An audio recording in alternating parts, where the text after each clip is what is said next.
Enquanto nós estávamos aqui cantando louvor, eu fiquei pensando, Deus, onde nós estaríamos longe da Tua presença? Opa, obrigado. Onde nós estaríamos sem a Tua presença? O Evangelho de Jesus, ele impactou não somente aqueles que andaram com ele, mas o Evangelho de Jesus impactou nações, gerações. E quando dizem que Jesus não é real e que a fé no Evangelho ela não é real, nós temos que entender o seguinte: é impossível algo que não é real tocar as pessoas da forma que toca. Talvez o que torna para as pessoas o Evangelho não real é a falta do entendimento da verdade do Evangelho. Para muitas pessoas o Evangelho é o quanto você vai ter em troca por aquilo que você entrega. Para muitas pessoas o Evangelho é um livro de regras que te impedem de viver aquilo que você quer viver. Para muitas pessoas o Evangelho ele é apenas um livro de história. Para muitas pessoas o Evangelho é apenas um conto de fadas. Para muitas pessoas o Evangelho é apenas um extremismo religioso. Mas eu quero te dizer o que é o Evangelho nessa manhã. O Evangelho ele é puro e simples. O Evangelho de Cristo é puro e simples. Fala assim, puro e simples. Vamos abrir as nossas Bíblias no livro de Romanos, capítulo 1, versículo 16. Romanos 1, 16. Ontem, o Espírito Santo essa semana, quando o Senhor trouxe as palavras que eu iria trazer aqui no retiro, Ele trouxe as duas palavras de uma vez e Ele dividiu ela em duas partes. Então essa palavra de hoje é a continuação da palavra de ontem, amém? Só que elas são duas partes diferentes da mesma moeda. Ontem, Deus trouxe a sua palavra com fogo. E hoje Ele traz a sua palavra com vento. Amém? Romanos 1,16 diz assim. Acharam aí? Quem achou fala puro e simples. Amém. Diz assim. Pois não me envergonho do Evangelho, porque é o poder de Deus para a salvação de todo aquele que crê, primeiro do judeu e também no grego. Galera, o Evangelho, ele é puro e simples como Jesus.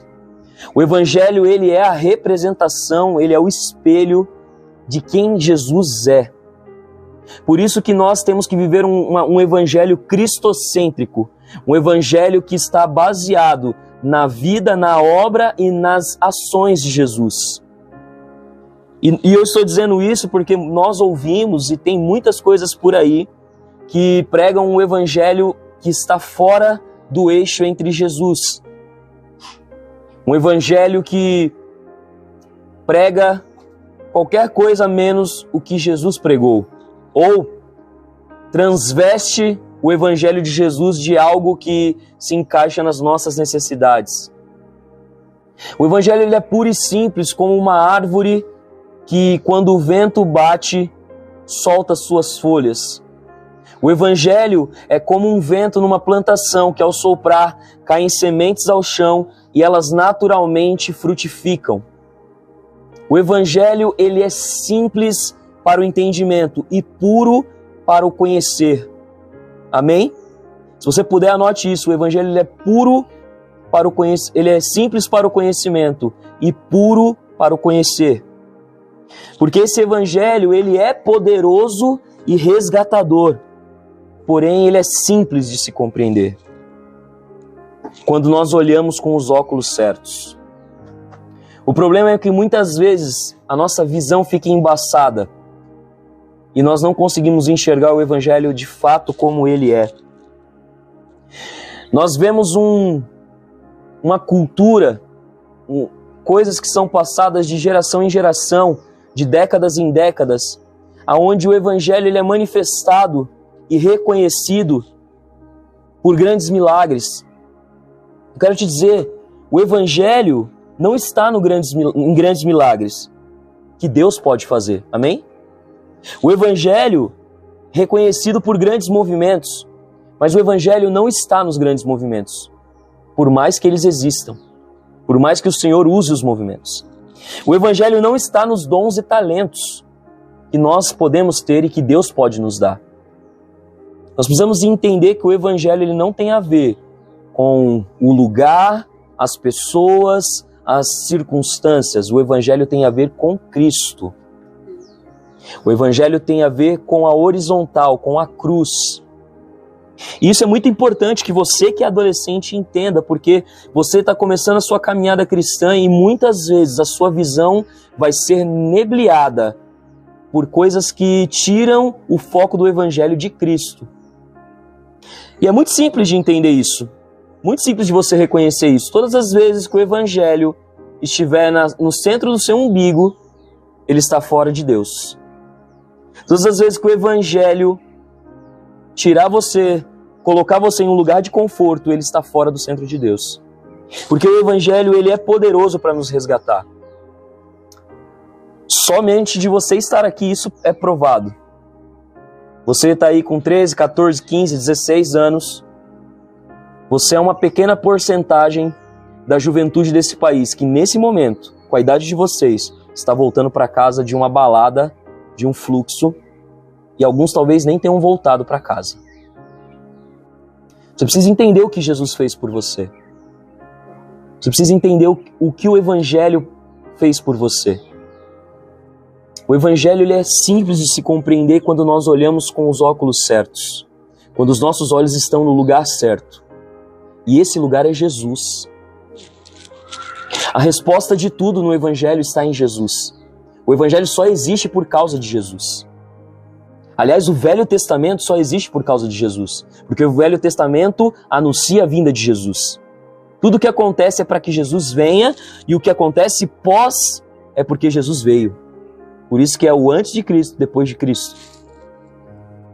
Precisamos entender, galera, que por mais que o Evangelho ele é pautado no poder de Deus, esse poder ele não vem de nós, esse poder vem dele através de nós. Nós somos apenas um canal, nós somos apenas a porta pelo qual, quando nós abrimos, o Evangelho passa por nós e alcança as pessoas. Nós, como eu disse ontem, nós não somos o fogo, nós somos a lenha. Nós podemos carregar a glória de Deus, mas a glória é dele. Eu gosto muito de uma pregação que eu ouvi há uns 6 anos atrás, que se chama Os Homens Sem Face. Homens que pregam o Evangelho, estão aí pelo mundo agora, pregando o Evangelho em regiões subterrâneas, e ninguém nem sabe os seus nomes, porque eles têm que usar documentos falsos para poder estar lá. Eles não querem glória, eles não querem reconhecimento, eles não têm Instagram, eles não têm like. Eles estão totalmente centralizados em Jesus e no que o Evangelho de fato é. É claro que nós precisamos entender que cada um tem uma missão, amém? A missão deles é essa, mas a essência tem que ser a mesma. O Evangelho ele precisa passar por você para alcançar as pessoas sem que as pessoas olhem e pensem que o Evangelho é você. Deu para entender? O Evangelho é Cristo. E através de mim, eu refletindo, eu sou um espelho do que Jesus é. Uma frase que o Caio gosta muito, eu gosto muito, do Paul Washer, que fala: nós somos a Bíblia que o mundo está lendo. Nós precisamos entender, galera, que a Bíblia que você lê é refletida através da sua vida. O Evangelho, ele entra no seu coração e você espelha o Evangelho. É simples de compreender o que Jesus está fazendo. É que muitas vezes nós queremos dificultar quando nós queremos inventar a roda. Olha, eu acho que podemos fazer dessa forma que vai dar certo, nós vamos atrair os jovens. Nós não atraímos os jovens, quem atrai os jovens é Jesus. Assim como é fácil que os jovens venham, é fácil que eles vão. É da mesma forma. Precisamos entender que Jesus ele está de forma plena no seu Evangelho. Jesus não está nos poderes apenas. Porque o poder os movimentos e os dons são resultado do Evangelho. Amém? Guarde essa fórmula mágica para tudo quando você lê o Evangelho.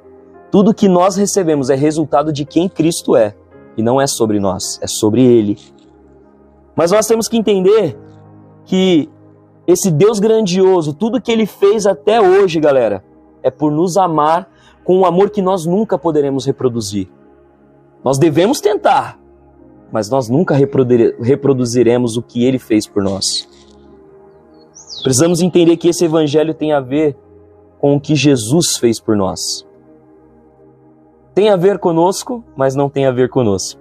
Aliás, tem a ver conosco, mas não é sobre nós. Nós somos o resultado do amor de Cristo. E eu queria trazer para vocês algumas coisas a respeito desse Evangelho puro e simples, que nós podemos pôr em prática. Em primeiro lugar, Deus quer nos amar no ordinário da vida. É muito importante, galera, que você entenda que, obviamente, quando você vem para um retiro, eventos, quando você tem movimentos como esse que está acontecendo aqui, eles impactam a nossa vida. Mas isso é uma pequena fração do que é a nossa vida.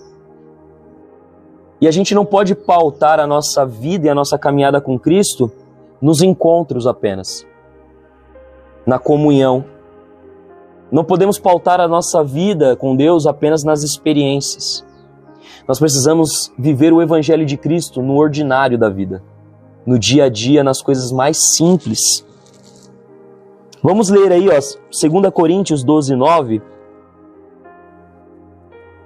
2 Coríntios 12, 9.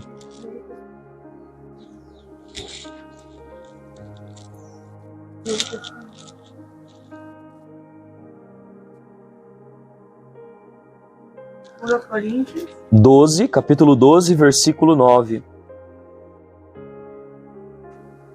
Tá dando para entender, galera? Pedi para trazer uma aguinha para mim, por gentileza de Cristo. Acharam? Diz assim: e ele me disse, a minha graça te basta, porque o meu poder se aperfeiçoa na sua fraqueza. Para aí um pouquinho. A minha graça te basta, porque o meu poder se aperfeiçoa na sua grandeza. Não? Não. O meu poder se aperfeiçoa na sua autossuficiência. Não, né? O meu poder se aperfeiçoa na sua experiência comigo. Aonde que o poder de Deus se aperfeiçoa? É mais rotineiro estar na fraqueza ou na força? Geralmente estamos mais na fraqueza, né? Que bom, obrigado, Jesus, por isso. Continuando, por isso, de boa vontade, irei me gloriar nas minhas fraquezas, a fim de que desça sobre mim o poder de Cristo. Olha isso. Eu irei me gloriar nas minhas fraquezas. Eu irei aceitar as minhas fraquezas e as minhas dificuldades. Eu irei aceitar a minha limitação. Eu tenho que aceitar isso. Você pode fazer todo o esforço do mundo e deve se esforçar para ser um cristão melhor. Mas você precisa saber lidar com as suas fraquezas. Você precisa saber lidar com os seus defeitos. Para quê? Porque se eu fizer isso de boa vontade, aí sim, o poder de Deus vai descer sobre mim. O poder de Deus é o resultado. Amém? Versículo 10. Pelo que sinto prazer nas minhas fraquezas, nas injúrias que sofro, e nas necessidades e nas perseguições, nas angústias por amor a Cristo, porque quando eu estou fraco, então eu sou forte. Vamos de novo. Eu sinto prazer nas minhas fraquezas, nas injúrias, nas necessidades que eu passo, nas perseguições e nas angústias por amor a Cristo. Porque quando eu estou fraco, quando eu aceito as minhas fraquezas, então Deus me torna forte. Por que isso? Porque a nossa força não vem de nós. Aliás, com o seu braço, com a sua força, você jamais vai conseguir uma vitória naquilo que só Deus pode vencer.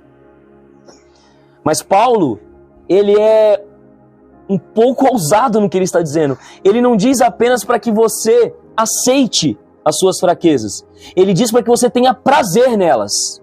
Pera aí, Paulo. Que conversa é essa, Paulo? Como que eu vou ter prazer nas minhas fraquezas? Como que eu vou ter prazer nas minhas dificuldades? Como que eu vou ter prazer nas minhas limitações? Como que eu vou ter prazer nos meus pecados? Como que eu vou ter prazer em saber que eu vou cair amanhã? Paulo está dizendo, eu tenho prazer, porque é por causa disso que eu ainda sou aperfeiçoado na fraqueza. Não é sobre nós, é sobre Ele. É sobre o que Ele pode fazer em nós. Tá dando para entender? Deus é um artista e você é uma tela. Já aconteceu de você estar pintando um desenho, a galera que gosta de pintar aí, e sem querer a canetinha estourar e borrar o papel? Já aconteceu? Isso acontece, é isso que acontece com a gente. Às vezes Deus está pintando e a gente acaba borrando a tela. E aí Ele é um artista tão perfeito que através do borrão que a gente causou, Ele cria uma obra primorosa.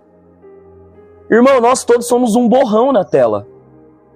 Estamos sendo aperfeiçoados, estamos sendo pintados, estamos sendo desenhados, projetados. Eu quero te dizer uma coisa, mas é para te encorajar, amém? Não é para te desanimar. Se fosse um jogo imobiliário, banco imobiliário, você estava na casa 1 ainda. A vida toda você vai precisar ser aperfeiçoado. A vida toda. Por isso que Paulo, quando chega no fim da sua vida, lá no livro de Atos, ele fala, guardei a fé, combati o bom combate.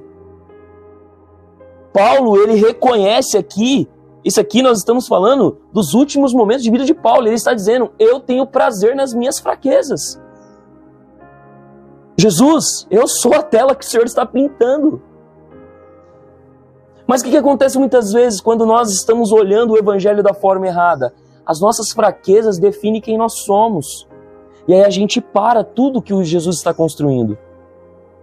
A gente se recolhe, a gente se afasta, a gente se desanima. Quando na verdade, quando nós caímos, é aí que nós devemos chegar mais perto dele. Porque quando você cai, você está fraco. Amém? E eu costumo ter uma frase que eu gosto muito, que eu escrevi uma vez no meu caderno, que é: quando acabar as suas forças, chegou o momento de você ver a fé. Permita que as forças vá embora. Sabe a música? Estou sentindo minhas forças indo embora. Não é? Irmão, deixa eu te dizer uma coisa, você não foi criado para ser forte. Ah, eu tenho que ser forte. Ah, eu tenho que... Você está olhando o Evangelho da forma errada. Irmão, deixa eu falar uma coisa. A gente já aprendeu esse ano várias vezes que o Evangelho, ele é totalmente doidinho. Se baterem no teu rosto, vira outra face, ame o teu inimigo, ore por aqueles que te perseguem. Sabe, é totalmente fora da caixinha o Evangelho. Você achava mesmo que Jesus tinha te criado para você ser forte? É óbvio que não, né? Jesus realmente nos ensina que nós devemos ter prazer na nossa fraqueza. Somos fracos, glória a Deus por isso, porque é por causa dessa fraqueza que nós somos aperfeiçoados.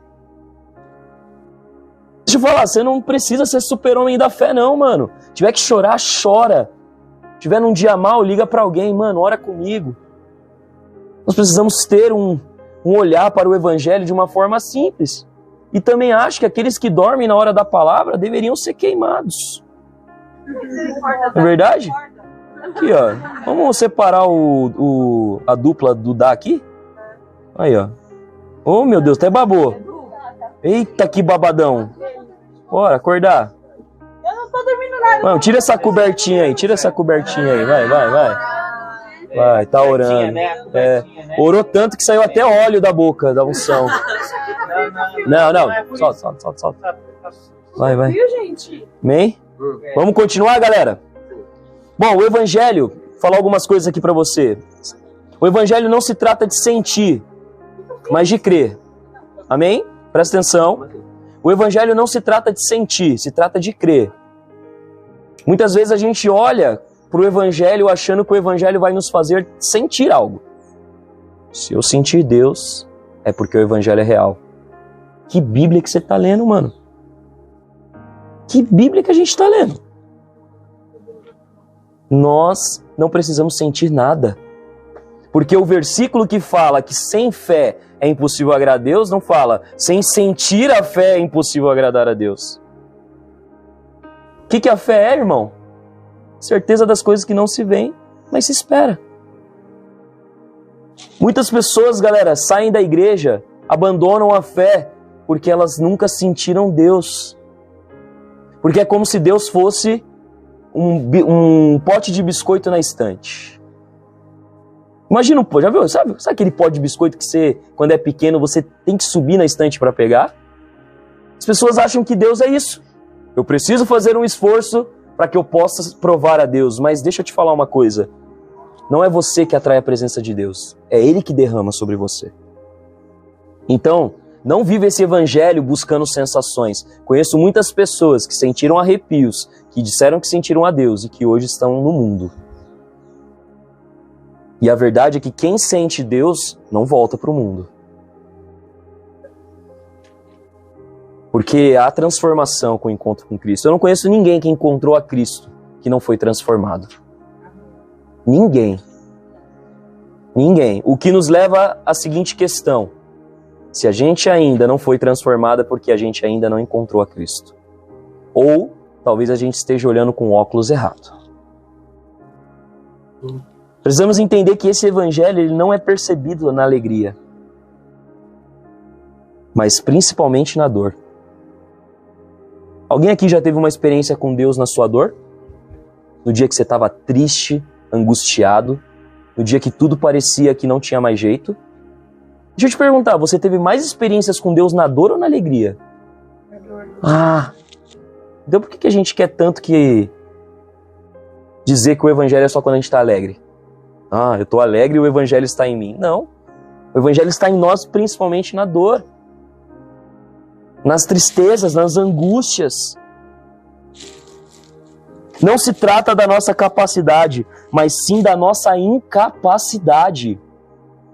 Não tem a ver com o que nós somos capazes. Tem a ver com a nossa incapacidade. Por isso que Deus fala, eu não escolho aqueles que estão prontos. Eu não escolho aqueles que estão prontos. Deus capacita os escolhidos, não escolhe os capacitados. Isso é bíblico, não sou eu que estou dizendo. Então, se Deus capacita os escolhidos não eram capacitados, eles eram incapazes. Irmão, Jesus, quando ele vai escolher os seus discípulos, ele podia ter escolhido vários mestres da lei, como Nicodemos, podia ter montado o Dream Team do Evangelho. Nicodemos, esse aqui, João Batista, montado uma gangue do céu e já era. O que ele faz, irmão? Pedro, bora. Vamos lá, pescador. Cara que não sabia falar, não sabia se expressar, vamos embora. Ele chama Mateus, o publicano, o cara odiado pelos judeus, para pregar no meio dos judeus. Aliás, Mateus, a gente viu aí, provavelmente, realmente, ele era odiado pelos próprios discípulos que andavam com ele. Às vezes você odeia algum discípulo aí que anda com você, mas isso não significa que ele não foi chamado. Não é verdade?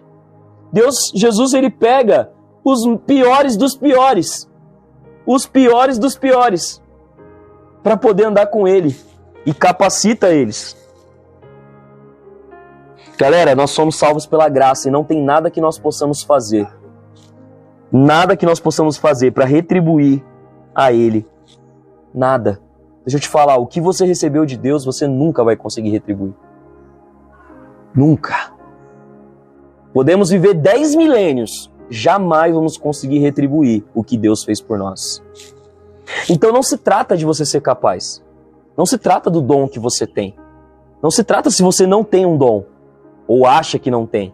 Não tem a ver com isso, não tem a ver com você. Tem a ver com Ele. O que Ele vai fazer em você e através de você. Esses dias eu estava no metrô e entrou um homem para pregar o evangelho dentro do metrô. E ele tinha a voz dele, ele tinha feito uma cirurgia e ele perdeu as cordas vocais. E ele falava tipo assim, em nome de Jesus, Espírito Santo. Só que ele pregava com tanta paixão que as pessoas vinham às lágrimas no metrô. Muitas que nem conseguiam ouvir o que ele estava falando. Um homem que estava de terno, um homem que falava palavras erradas, que muitos de nós olharíamos e falaríamos para ele, ai, pelo amor de Deus. Não tem a ver, galera, tá errado se você pensa isso, não tem a ver com você. Faz sentido? Vocês ainda estão felizes? Dá um glória a Deus bem alto aí, tô achando vocês muito mochinhos. Nós não vivemos pela urgência, queimando a vida rápido. Nossa expectativa é a longa jornada de Deus. Presta atenção nisso aqui, galera. Isso é muito importante para você sobre o Evangelho. Você nunca parou para pensar até hoje onde você estará em Deus em 10 anos. Zoom brincava com a Catarina às vezes. Já parou para pensar como é que vai estar daqui a uns 5 anos? Ela, eu não. Mas você precisa pensar na longa jornada de Deus, porque senão você vai parar no meio do caminho. Não é para daqui a um mês, galera. Não é para daqui a um ano. Não é uma coisa para urgência o Evangelho. Já pensou? O que você pensa do Evangelho? Que você vai queimar essa chama muito rápido e aí acabou? O que vai acontecer? O que vai acontecer depois?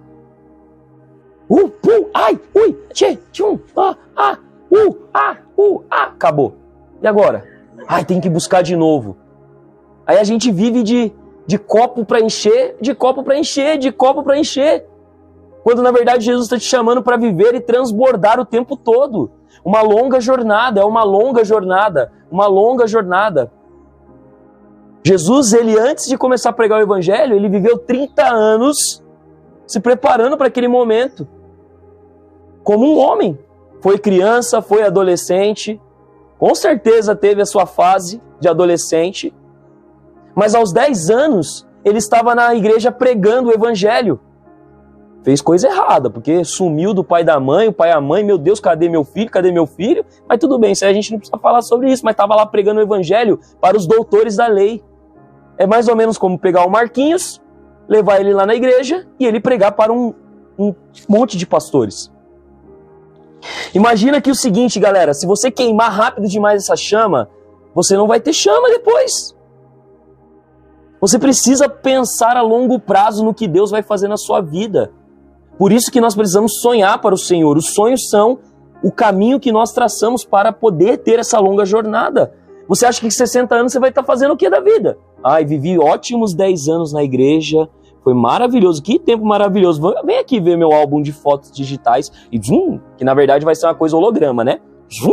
Joga lá, olha, mano, lembra do Caio lá? Olha, nossa, olha lá, mano, o Enzo ainda tinha cabelo, você lembra disso? Nossa! Não, falei isso não. Falei isso não. Todos vão estar escondidos. Olha lá, tem metade do óculos da Erika aparecendo na foto ali, ó. Mas galera, isso é muito sério. O que você vai estar fazendo com 60 anos para Cristo? Botaram uma cadeira de balanço com aquela festa. Eu costumo brincar, a gente falou ontem, que a gente tem que pensar que a gente é um Pokémon. Tem que evoluir. Ele falou isso pra mim. Você acredita que... Deixa eu pensar aqui num exemplo ótimo. Galera que gosta de Naruto aí. Naruto tá lá, tendo as experiências dele lá de ninja, e nananã, tal. Quando você vê o Naruto Hokage, você fala, não, mano, esse Naruto não é o Naruto não, velho. Mas o Naruto ainda tem a mesma paixão que ele tinha quando ele era criança. Mas ele estava maduro, estava experiente, tinha evoluído as suas técnicas.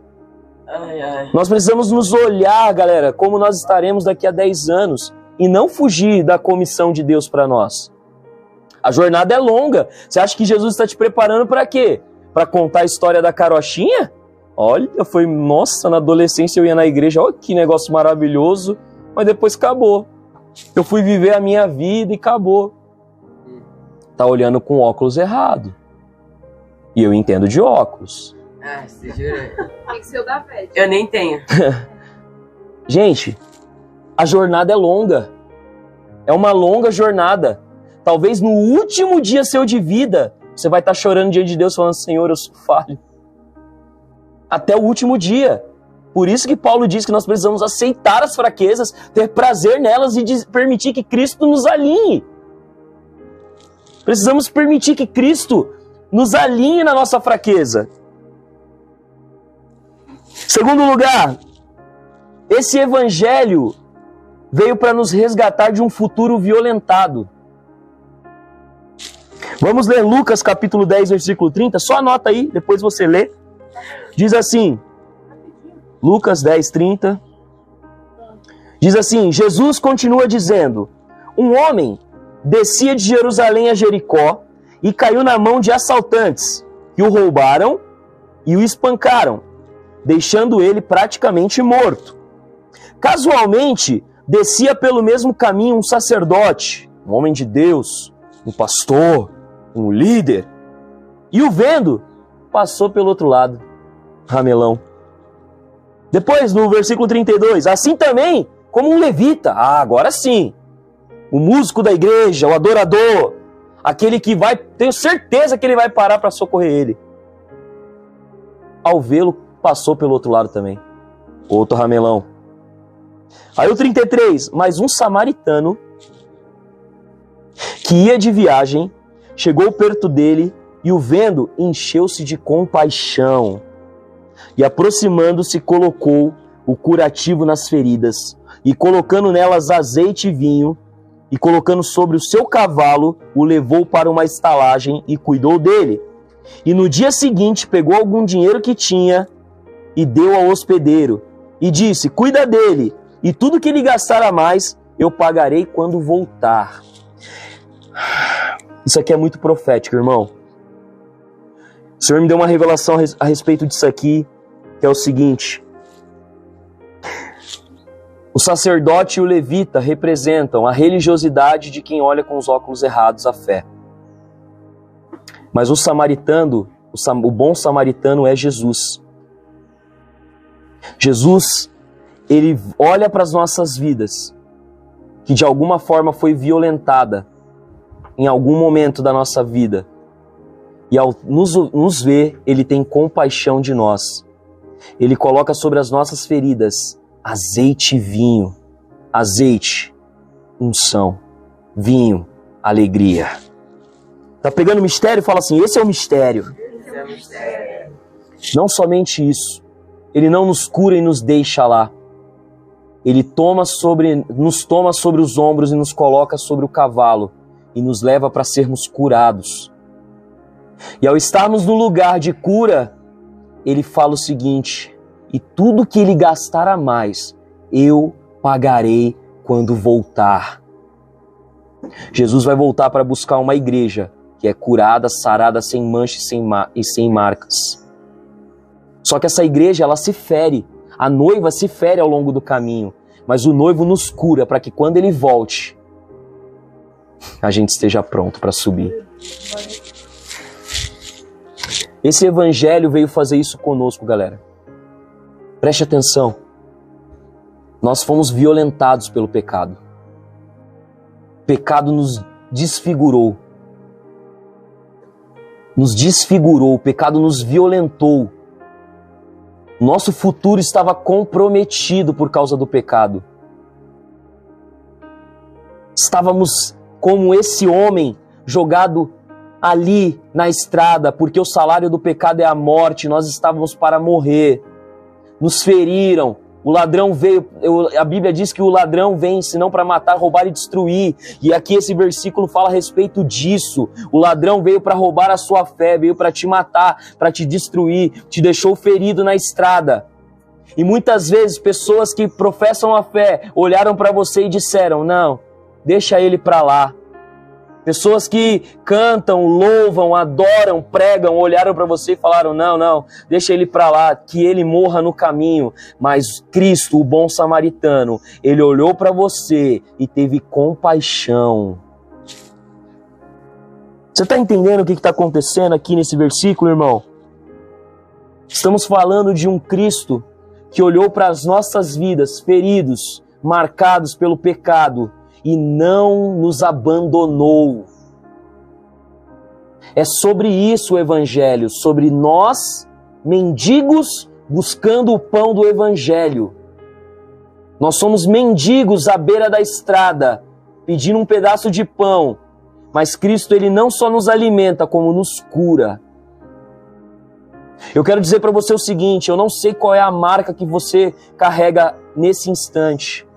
Eu não sei se é uma marca de se sentir abandonado por seus pais. Eu não sei se é uma marca de se sentir alguém que não é amado. Eu não sei se é a marca que você tem de ser uma pessoa que está se sentindo muito triste, você não consegue ter alegria. Eu não sei qual é a ferida que você está carregando, mas eu quero te dizer que Cristo olhou para você na estrada e não vai deixar você lá para morrer. Não vai deixar você lá para morrer. Ele está te carregando nos ombros para que você possa ser curado. O evangelho não é sobre o quanto de dinheiro você vai ganhar, não é sobre as experiências que você vai ter. O evangelho não é sobre as coisas que você vai conquistar, não é sobre a carreira ministerial que você vai ter, porque o evangelho não é sobre você, é sobre a compaixão de Cristo. O evangelho é sobre Cristo nos resgatando de uma vida violentada. Quando uma mulher ela é violentada, ela se sente envergonhada, ela se sente suja, ela acha que não tem mais futuro, ela não consegue se relacionar. E nós somos essa mulher. Muitas vezes achamos que não podemos nos relacionar com Deus. Muitas vezes nos envergonhamos do nosso pecado. Muitas vezes nós temos vergonha do que nós fazemos. Mas eu quero te dizer, você está olhando com o óculos errado. Cristo, nesse momento, Ele não é um juiz, Ele é o bom samaritano. Ele vai olhar para você, para o seu pecado, e Ele vai colocar sobre as suas feridas azeite e vinho. Azeite para curar e vinho para que você se alegre. Oh, aleluia! E tudo mais que nós gastarmos, quando Ele voltar, Ele irá pagar. Amém? O amor de Deus está sendo derramado para te livrar, te curar e te salvar de um futuro que você mesmo pode estar violentando. O Evangelho fala de um Criador resgatando criaturas, o exemplo da paródia da ovelha perdida. O pastor tinha 100 ovelhas. Uma das ovelhas se perdeu do rebanho. Ele deixou as 99 e foi atrás da 100ª ovelha. Esse evangelho fala de um Deus que olha você no meio dos escombros, olha você no meio da escuridão, e Ele deixa as outras ovelhas para buscar você. Fala assim, o evangelho não é sobre mim, é sobre Ele. Porque Ele te buscar não tem a ver com você ser bom, tem a ver com Ele ser bom. Talvez você pode até ser que aquela ovelha era uma ovelha rebelde. Pode ser que aquela ovelha era uma ovelha machucada. Pode ser que aquela ovelha estava no meio do caminho, presa entre os galhos. Mas Ele larga e vai atrás de você. O Evangelho conta uma história de um homem que foi capaz de levar sobre si toda a nossa culpa, dor e condenação. Isaías 53:4, verdadeiramente Ele tomou sobre si as nossas enfermidades e carregou as nossas dores. E nós o víamos como aflito, ferido de Deus e oprimido. Ele tomou a sua ferida. Ele tomou a sua ferida. Esse evangelho fala de um Deus que pegou toda a culpa, pecado, vergonha, dor que você teve ou vai ter na sua vida, e Ele levou. Ele tomou sobre si, para que você seja livre da culpa, da vergonha, da dor e do pecado. Então para de colocar essas coisas sobre si. Ele já levou. Para de anular a cruz de Cristo na sua vida. Para de anular o sacrifício de Cristo. Amém? Em terceiro lugar, esse evangelho veio para nos dar uma paternidade que nos foi negada. Então, em primeiro lugar, nós lemos lá que Deus quer nos amar no ordinário da vida, nas coisas simples, nas coisas do dia a dia, no seu devocional, até mesmo no seu acordar, no seu deitar, no alimento, ao dormir, ao você passar. Sexta-feira eu fui fazer as compras lá no mercado para poder trazer. E eu saí de casa, falei, Senhor, eu saí orando, falei, Deus, abençoa, tal. E quando eu estava saindo do mercado, eu estava passando com um carro e uma caminhonetezinha estava estacionada, com bagagem em cima, e por 1 milésimo de segundo ele não bateu no meu carro. Primeira coisa que geralmente a pessoa fala, ei meu, tá louco tiozão? Primeira coisa que eu fiz foi, obrigado Senhor. Na coisa ordinária da vida. Será que a gente está orando pelo alimento? A gente tem que orar pelo alimento todos os dias. Café da manhã, almoço, janta. Obrigado, Senhor, por esse alimento. Senhor, obrigado por essa água que eu bebo. Obrigado por ter a roupa para vestir. Obrigado porque o Davi me emprestou a blusa de frio. Te amo, cara. Obrigado, Deus, porque fez frio. Obrigado, Deus, porque fez frio. Obrigado, Deus, porque nós podemos estar aqui no retiro. Obrigado, Deus, porque a minha família acordou. Obrigado, Deus, porque eu abri os olhos. Obrigado, Deus, pela provisão. Obrigado, Deus, porque esse mês não faltou nada. Obrigado, Deus, obrigado. Temos que estar gratos ao Senhor. Também temos que saber que nós somos mendigos. Mendigos à beira da estrada pedindo pão. E o pão é Cristo. Por isso que ele fala, eu sou o pão da vida. Aquele de comer de mim viverá para sempre. Ele é o pão e você é o mendigo. Tem um livro que eu amo, que é o Evangelho Maltrapilho. E ele fala que nós somos mendigos, carentes do Evangelho. Somos mendigos contando para outros mendigos sobre o pão. Olha para a pessoa que está do teu lado. É um mendigo. Ô, parece um mendigo, cara de pau. E esse mendigo, ele recebeu o pão com o Evangelho e ele está compartilhando o pão com você. Não, comeu tudo. Parou. E em terceiro lugar, esse Evangelho, ele vem nos dar uma paternidade que nos foi negada. Eu quero te dizer, eu sei que muitos de nós que estamos aqui, ou não conheceram seu pai, ou foram abandonados pelos seus pais, ou não têm contato com seus pais. Eu quero te dizer, Deus é o seu pai. Você não é órfão. Você não está abandonado. Você não vai viver a sua vida sem ter uma figura paterna. Deus é o seu pai. Ele te chama desta forma, não sou eu que estou te dizendo. Isso aqui não é para te emocionar, isso aqui não é para te convencer. Eu quero te dizer, você de repente perdeu o seu pai, de repente foi abandonado. Deus é o seu pai. Deus é o seu pai. Olha o que fala 1 João 3,1. Vejam que grande amor por nós tem concedido o Pai. Que fôssemos chamados sobrinhos de Deus? Não. Fôssemos chamados primos distantes de Deus? Fomos chamados escravos de Deus? Não. Filhos de Deus. Aleluia. Qual é a sua identidade? E nós o somos. Aqui João ele ainda afirma, e nós o somos. Se você tem alguma dúvida, eu não sou filho de Deus. Você é. O problema é teu se você acha que não. De graça. De graça.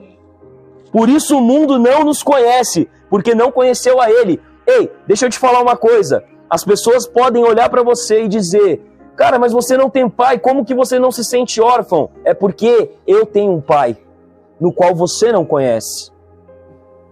Em nome de Jesus, galera, em nome de Jesus, eu quero te dizer isso de todo o meu coração. Eu também, por muitos momentos, não tive a figura do meu pai. E Deus foi o meu pai no dia da angústia. A minha figura, por mais que eu ame meu pai, o meu exemplo de paternidade é Deus. Os conceitos que eu sigo sobre paternidade é Deus. Ele é o seu pai e Ele quer te dar uma paternidade que foi negada a você.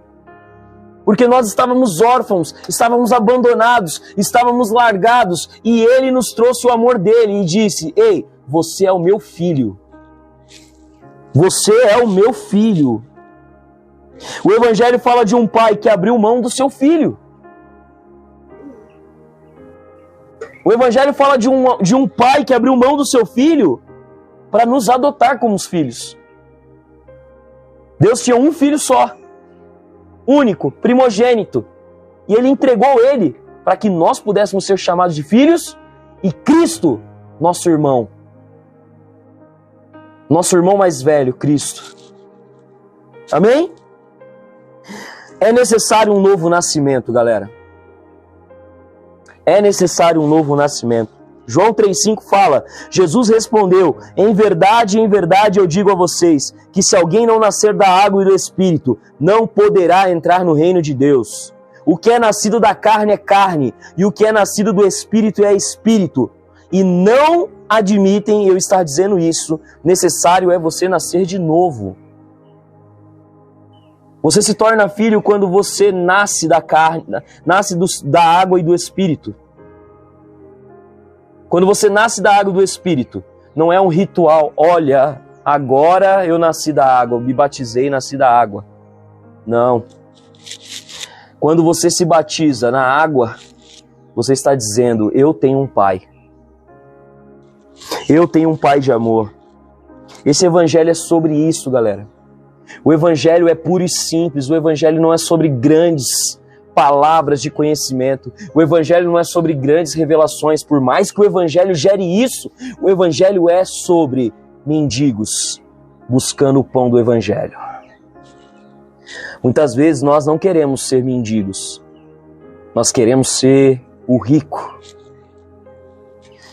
Mas eu te digo em verdade, que aquele que não nascer da água e do Espírito, não entrará no reino de Deus. Não entrará no reino de Deus.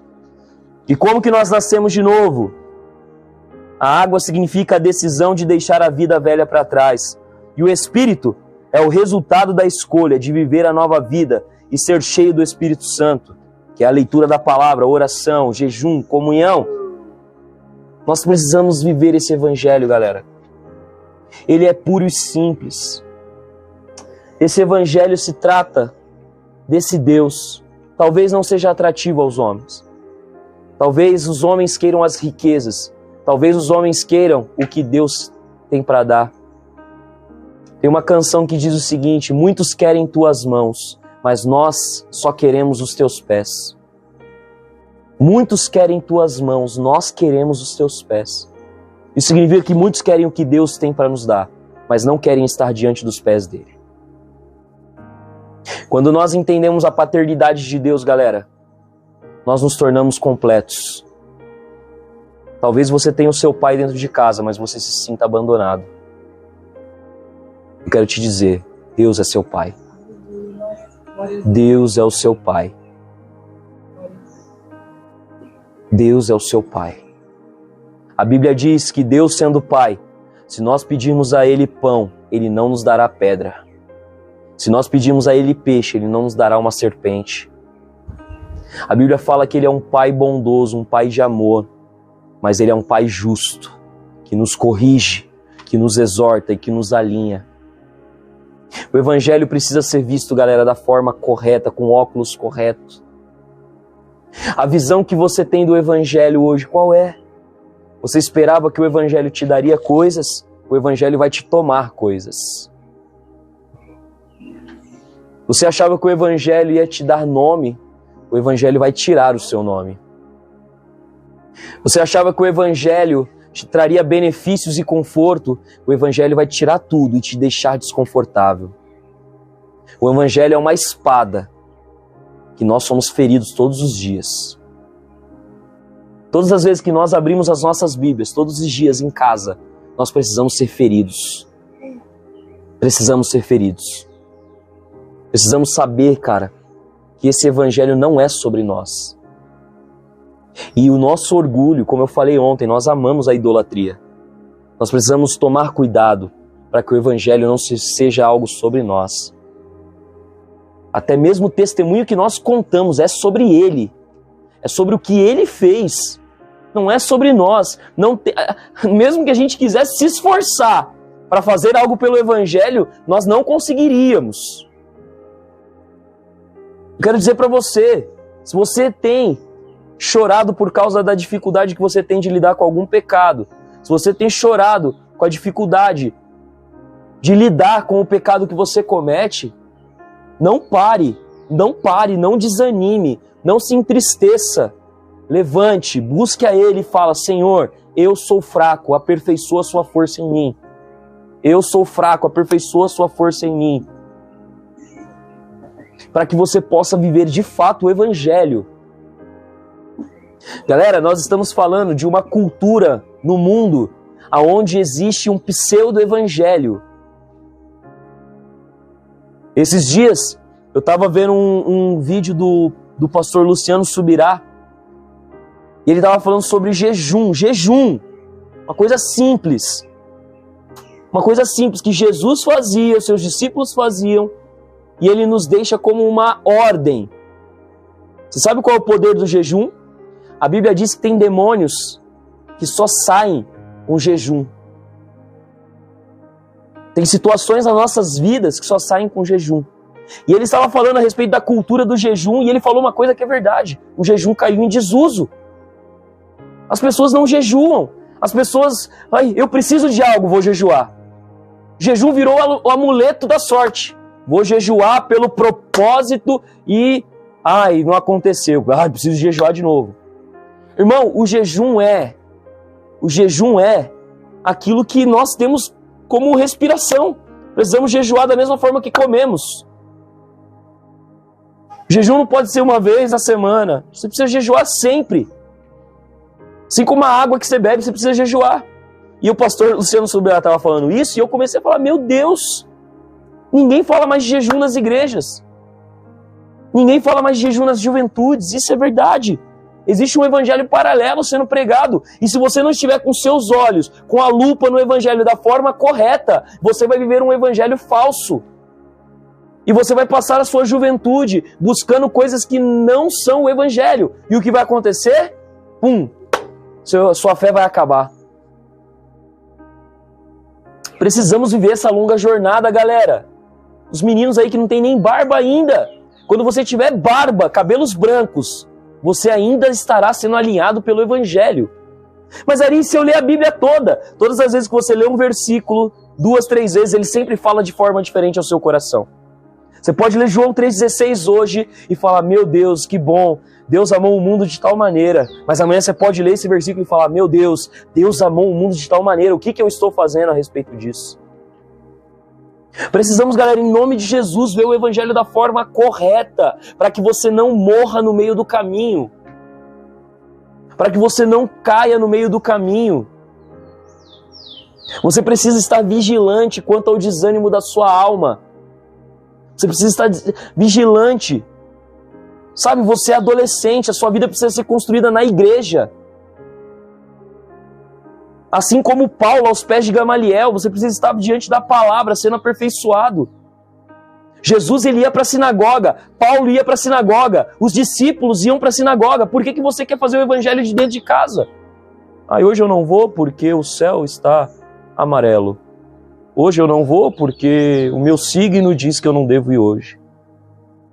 Irmão, você precisa construir a sua vida dentro da igreja, porque esse é o lugar aonde o evangelho vai ser apresentado a você. Faz sentido? Mas eu tenho coisas que agora permeiam o meu coração. Deixa eu falar uma coisa para você. Você quer ganhar dinheiro um dia na vida? Você quer ter uma boa profissão um dia? Você quer ser casado? Você quer ter uma família? Você quer ter um carro? Você quer ter uma casa, um apartamento? Você quer poder fazer uma viagem internacional? Você quer poder ter o emprego que você sonha? Você quer isso? Você só vai conseguir construir isso para que tenha sentido à luz do evangelho. Eu conheço pessoas riquíssimas, milionárias, multimilionárias. Nós vemos todos os dias na internet. Nós vemos empresários que com 30 anos, 25 anos, ganharam o seu primeiro $1 milhão. Ou estão vivendo aí grandes empresas, grandes empresários. Que quando chegam aos 50 anos, eles olham para trás e falam, eu não tenho nada. Eu tenho tudo, mas eu não tenho nada. Eles olham e falam, nada disso mais faz sentido. Quantas histórias você já não viu de empresários que tiraram sua vida e deixaram uma carta dizendo, eu tive tudo na vida, mas no final da vida eu não tive nada. Sabe por quê, irmão? Porque tudo que nós conquistamos, tudo que nós vamos viver, precisa estar no centro da vontade de Deus. Tudo, tudo, tudo. Aliás, existe uma vida que Deus preparou para você, que você nunca sonhou. Você nunca sonhou, mano. E você precisa escolher o que você vai viver. Você precisa escolher qual evangelho você vai seguir. O evangelho que vai te dar o que você sonha, ou o evangelho que vai tirar o que você quer. Se você escolher o evangelho que vai tirar o que você quer, Deus vai trazer algo que você nunca sonhou. Se você quiser o evangelho daquilo que você quer, você vai conquistar. Você pode até chegar no fim da vida e dizer, eu tive fé. Mas você não vai experimentar aquilo que os discípulos de Jesus experimentaram. Em nome de Jesus, galera, precisamos viver um evangelho puro e simples. Precisamos sentar à beira da piscina, olhar para essas árvores e dizer como é grande o amor de Deus por mim, porque se não fosse essas árvores, não haveria oxigênio. Nossa, que parada hippie. Bom, talvez possa até ser um pouco hippie, mas Deus deu tudo isso para nós. Precisamos, estar alinhado com Deus. Precisamos olhar para o nosso irmão e ter compaixão. Precisamos olhar para o prato que nós comemos e ter gratidão.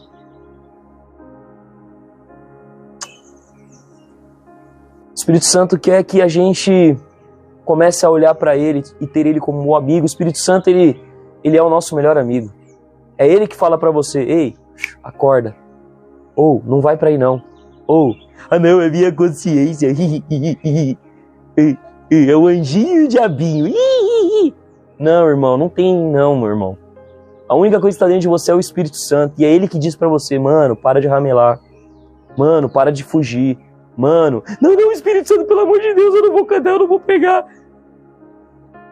Mas Ele está falando dentro do seu coração muitas coisas. Viva por esse evangelho puro e simples. A gente precisa ter simplicidade nas coisas, galera. A gente precisa ter simplicidade. Às vezes a gente está buscando uma experiência na juventude pirotécnica. Vamos botar fogo na igreja lá, quando a galera chegar nova, sobe fogo, cai as luzes, fogos de artifício. Não, vamos pintar a parede de uma cor que, nossa, uau. Não, vamos fazer um pula-pula na igreja, porque aí o Ari prega no pula-pula. Em nome de Jesus. Não, Ari, vamos fazer o seguinte, a gente abre um buraco no teto da igreja, e aí você desce lá de bungee jump. Abra a sua Bíblia, irmão. Nossa, quem vê vai se impressionar. Nossa, uau. Irmão, puro e simples. O evangelho é simples, o evangelho quer me seguir? Nega a si mesmo. Pega a cruz e bora. Bora viver o que eu tenho para você. Eu costumo brincar que Jesus é o dono do clubinho. Clubinho secreto de Jesus. Ele chega para você e fala, e aí, quer fazer parte do clubinho secreto? Aí você fala, eu quero. Aí ele fala, beleza, nega a si mesmo, vambora. E aqueles que se negam vão pro clubinho de Jesus. E ele é exclusivo mesmo, irmão. Não entra qualquer um lá não, é só os que se negam. Vamos viver esse evangelho puro e simples. Uma das coisas que eu mais amo em Jesus é que Jesus pregava por parábolas. Você já percebeu quantas parábolas tem na Bíblia? Jesus era um ótimo contador de histórias. Ele sentava com seus discípulos e falava, uma vez aconteceu tal coisa, tal coisa, tal coisa. Quando ele acabava a parábola, os discípulos ficavam, mas Jesus, o que significou isso? O que tem a ver isso? A serpente tinha asa, a mostarda, grão de mostarda, o que tem a ver? O filho voltou, o que aconteceu? O filho ficou com o pai? Pensando que é novela, série, né? O que aconteceu, filho? Jesus fala, tem coisas que são dadas que alguns entenderão e outros não. A todos é dado o conhecimento, mas a poucos o conhecer.